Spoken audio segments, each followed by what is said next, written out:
But you did used to play football yourself, though, right? When you were younger. Yeah, I did. I wasn't very good. I was probably as good as Patrick was at rugby. I thought you were going to say football then. This is the official Leeds United podcast. Do you think, Patrick, as well, because, you know, the intensity of April, because of the games that you played against the teams at the top of the table, is it in some ways difficult to, when you look at where Brighton are, to get yourself up for that game after you've had such an intense run of fixtures? I don't think it's about getting yourself up for the game, like specifically against Brighton. I think it's more the fact that you've put everything into the last 4 games. You played out the 4 games, as Matty said, one's a Yorkshire derby. Then you're playing Liverpool, Man United and Man City. You're putting so much into that. Like, you're concentrating so much in the weeks building up to them games. And they're all so close together that then when you've kind of got through that period, there's almost like that. You take a deep breath and it's subconsciously, I reckon, you're just like kind of worn out. Yeah, a little bit of mental fatigue. Yeah, without even realising it. And when you go into the next game, you're probably not even thinking, I'm spent here. But then when the match turns out like that, it's kind of apparent. Do you fly or get the coach when it's that far away?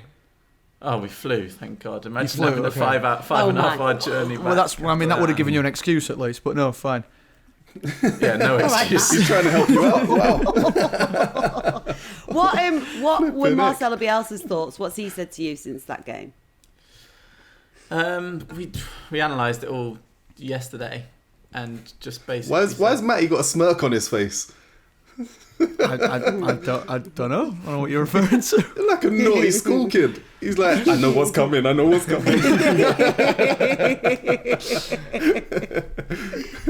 No, he just said he wanted to get it all out of the way, like done and dusted, so we can concentrate on Spurs. There were things that we didn't do right. We didn't move enough. We didn't attack the way we wanted to. We didn't defend the way we wanted to. So pretty much, you could sum it up by just saying nothing went the way we planned. David Cummins got in touch saying Gary McAllister, Strachan, Batty, Viduka, surely all candidates for the Hall of Fame. Yeah, you can have a strong argument for all of them. Yeah, you can have a strong argument for them all. I mean, you're gonna have to really scrape the barrel to find someone I'm gonna say no to. Just FYI. So yeah, I mean, absolutely, all candidates. What about definitely. Eric Backer? Eric was unbelievable. By the way, love Eric what a Backer. player.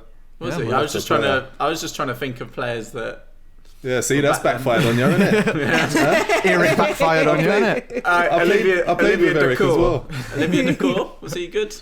Decor was good class, as well. man. Yeah, he was, mate. Right, okay. Right, there's I'm out 2 more suggestions. Well done, players. Patrick. Let's see if Carol can go even better. Carol Newton's got in touch to say, my Premier League legends would be Gary Speed. Loads of shouts for Gary Speed, actually, and Lucas Radaby. Current team are going to be remembered as legends in years to come too. A fantastic era for Leeds United and history in the making. I don't think we can argue with Gary Speed, obviously, or Radaby, or the entirety of this team, really, can we, lads? Gary Speed was also just stayed in the Premier League for years, didn't he? Even when he wasn't at Leeds, he was playing, just stayed up at that level for such a long time and seemed like one of the nice guys of footy. So yeah, another no-brainer for me. Yes, he's going in. Neil Griffin and Daniel both suggested Tony Yeboah, with Daniel saying in the Premier League, Yeboah in the Premier League Hall of Fame, even just for the fact he was a one-man goal of the season competition. What are we saying? His finishes were unbelievable, but I don't know if that's enough. He didn't play a lot, did he? Yeah, I know, that's what I mean. But there's no taking away from his rocket of a right foot. Yeah, it's a yes from me. It's a yes from you, Jermaine? Of course it's a yes. It's going Is there in. a limit here? How big is this hall? It's a Yeah, I squad. know. Right now, it's a pretty big hall, isn't it? It's Bex's house. It's Bex's West Wing. Yeah. Listening on together. Pat used to play a bit of rugby union. I don't know what position do you reckon he used to play? He was so good. He had 2 different positions. He did, aye. Tell him, Pat. Let me just show you my physical stature before you decide. Go on. What position? He might give you a run for your money on bench press. I'm telling you, his nails is our part. You're not allowed to say bench either. Yeah, no. What position do you look like? I think it's hard to tell from your body shape. Don't be polite. Don't be polite. Just go. Be blunt. I think Rip me all the I think you're time. either. Okay, I think I'm gonna go rogue here. Oh God. You're If you say second row, I'm leaving. no, you're either like a winger or you're a prop. That's You're a neither. prop because some people like they're a bit chubbier when they're younger and they just end up the prop. You look as if you're chubby when you're younger. Oh my God. You got yourself into a bit slimmer sort of shape. You are welcome on this podcast anytime. Were you a chubby prop, Pat? I've got to be honest. No, I wasn't. I was stick. Were you a thin. marshmallow on legs? I was the fly half, if just in case you were wondering. I was a fly half. Oh, Pat. Can you see that? Can you see that in him? A fly half. I now that you said it, I can see it. I was basically like Dan Carter at 14. I think similar kind of thing. So. Wow, that's quite the claim. Yeah, I heard it a few times. But you did used to play football yourself, though, right? When you were younger. Yeah, I did. I wasn't very good. I was probably as good as Patrick was at rugby. I thought you were going to say football then. I mean, it's been a tough couple of weeks, but jeez.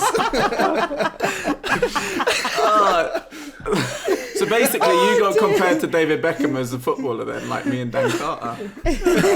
Pretty much. What position did you play? Yeah. I was a centre back. I was a centre back. Had a knack for scoring goals.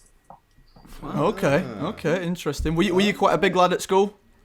Yeah, I was always amongst the tallest and biggest in my age group. So yeah, I used to lock it down.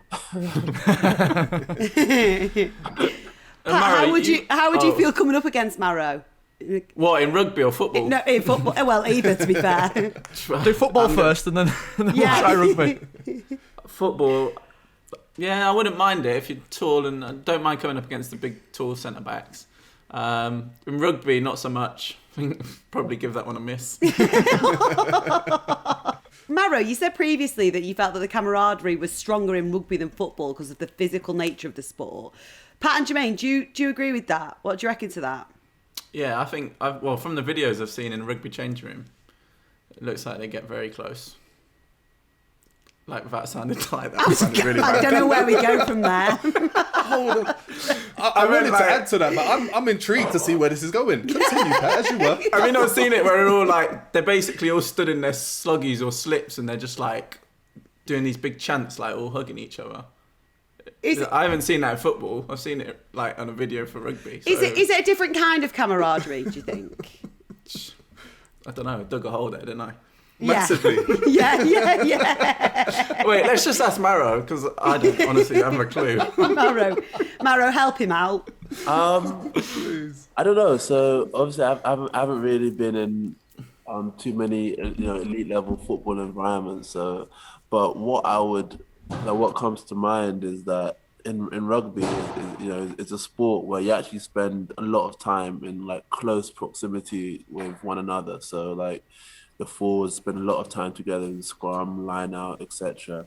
Whereas whereas in football, you can have a whole training session being not pretty much avoiding any contact or avoiding, just playing part of the board, the sport, spatial awareness, etc. Yeah, I was just with rugby. Do you think it's because it's more of an in the trenches kind of feel? Because it's body on the line, literally every game, and you've got to make sure that your mates are going to bleed for you in that game. So it naturally sort of creates a much more closer environment. Would you say? Yeah, and I think it's also the physical nature of it as well. I think again, I'm no expert in football, but there's a level of physicality in football, but is different to the type of physicality that there is in rugby. So in rugby, in football, it seems as if you can win games being more skillful than the opposition.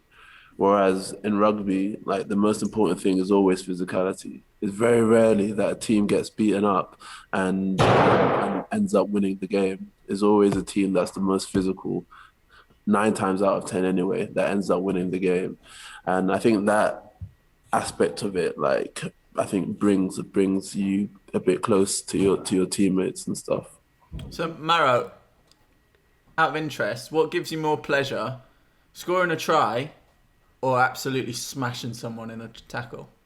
Can I answer that? I reckon it's absolutely levering somebody, just going through them and seeing them fold in half. Yeah, that's definitely right, Jermaine. Especially because I don't really score tries. Scoring tries is that's not my job. So whenever I do, it's a bit of a novelty rather than something that I actually do on a regular basis. So. And my tries aren't normally pretty either. So, I'll tell you what, that answers my question. They don't really see the highlight reels, my tries. So. Who asked me earlier whether I wanted to play rugby against him? Because definitely answered my question now. This is the official Leeds United podcast.